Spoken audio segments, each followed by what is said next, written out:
Assalamualaikum warahmatullahi wabarakatuh. Saya Husnul Fauzia, mahasiswa Sekolah Tinggi Agama Islam Tanjung Baviren, Banjarnegara, Fakultas Ekonomi Syariah. Saya akan menjelaskan tentang ekonomi makro syariah. Ekonomi makro merupakan cabang ilmu ekonomi yang membahas permasalahan ekonomi dengan kompleks atau menyeluruh secara nasional. Ekonomi makro dapat digunakan untuk menganalisis target kebijaksanaan seperti pertumbuhan ekonomi, inflasi, tenaga kerja, dan keseimbangan neraca pembayaran yang berkesinambungan. Tujuan ekonomi makro yaitu 1. Meningkatkan pendapatan. Pertumbuhan ekonomi suatu negara dapat diukur dengan mengetahui pendapatannya. Meningkatnya pendapatan suatu negara dilakukan dengan cara menetapkan kebijakan yang efektif dan efisien. Tujuan yang kedua yaitu membuka lapangan pekerjaan.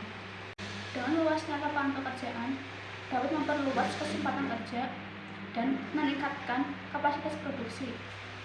Selain itu, juga dapat mengurangi jumlah pengangguran dalam suatu negara. Yang ketiga adalah meningkatkan kapasitas produksi. Meningkatnya kapasitas produksi dapat mempengaruhi pertumbuhan pembangunan ekonomi negara. Kapasitas produksi dapat ditingkatkan dengan memperbaiki situasi investasi dalam suatu negara. Yang keempat adalah mengendalikan inflasi. Inflasi adalah proses meningkatnya harga secara umum terus-menerus dan terjadi pada dua barang lebih.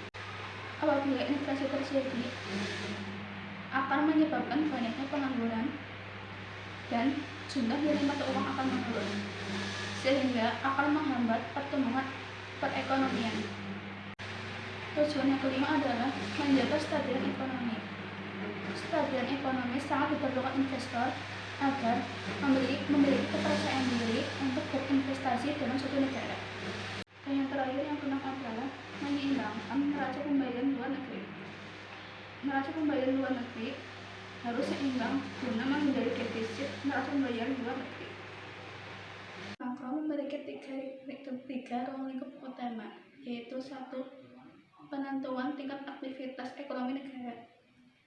Dalam hal ini akan dibahas beberapa pengeluaran seperti pengeluaran rumah tangga, pengeluaran agregat atau menyeluruh, pengeluaran pemerintah atau biaya investasi, serta ekspor dan impor.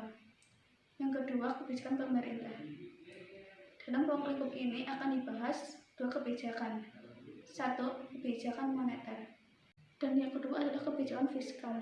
Dan ruang lingkup yang ketiga adalah pengeluaran agregat atau pengeluaran keseluruhan.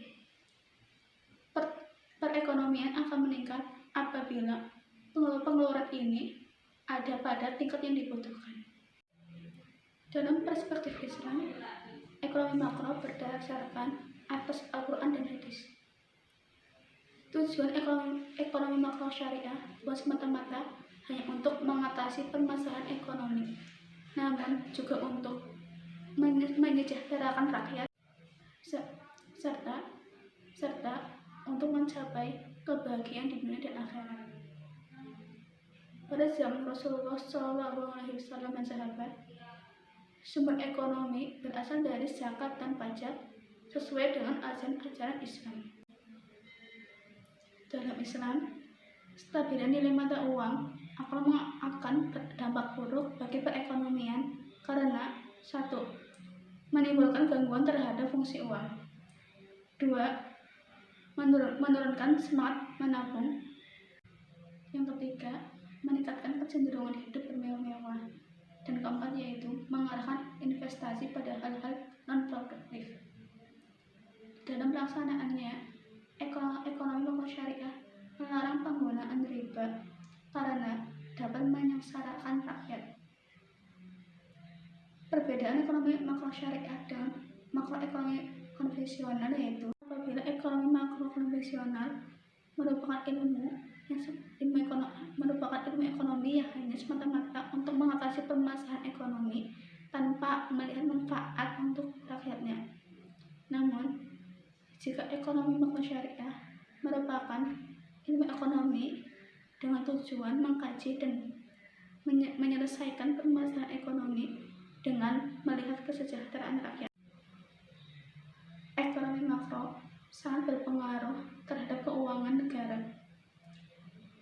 seperti pada pertumbuhan ekonomi, stabilitas harga, inflasi, dan keseimbangan neraca pembayaran. Sekian yang dapat saya sampaikan. Jika ada kesalahan, saya mohon maaf. Assalamualaikum warahmatullahi wabarakatuh.